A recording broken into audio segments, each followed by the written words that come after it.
The word Inquisition stirs something deep within. For centuries, it has been painted in the darkest colors, a symbol of cruelty, of relentless torture chambers, and zealous religious persecution. But what we think we know may only be the shadow of history, cast by the minds that sought to bend truth.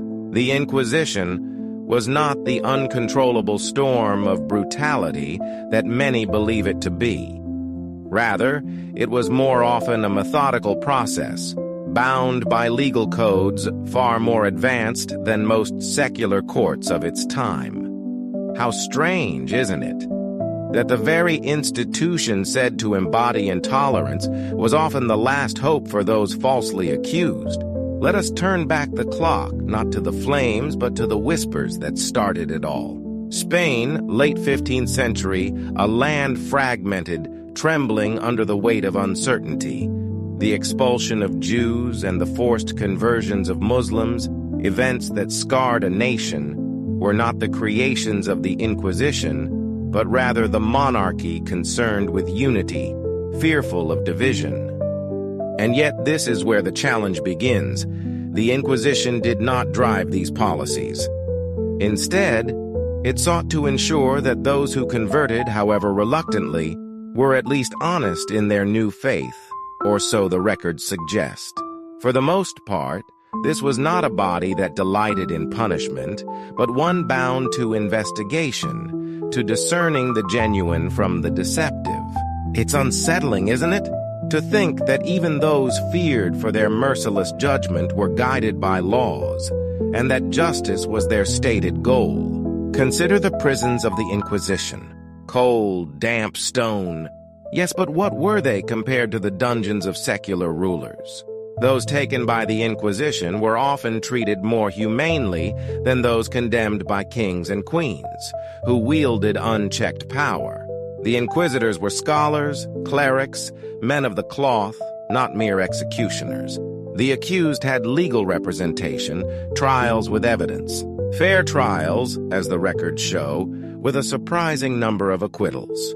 Does this narrative so different from the fires we've come to associate strike you as revisionism? This doesn't rewrite history. He sifts through the myths we have comfortably accepted and urges us to question them. Yes, there were burnings, the iconic symbol of the Inquisition. Heretics turned to ash for their supposed sins against God.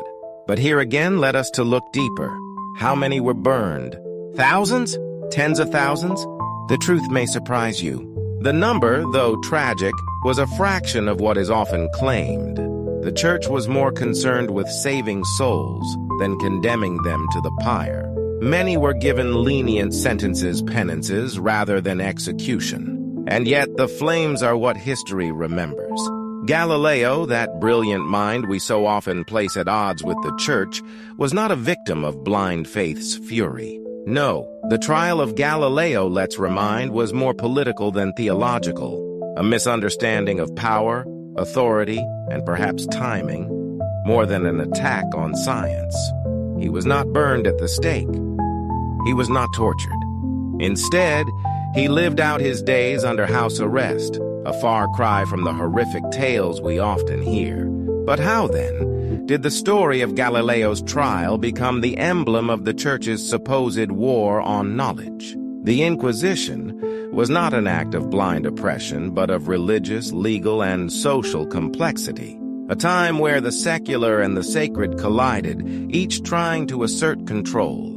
This institution, far from being an uncontrollable force of fanaticism, was often slow and deliberate, constrained by rules, and yet twisted by the same human fallibilities that haunt any system of power.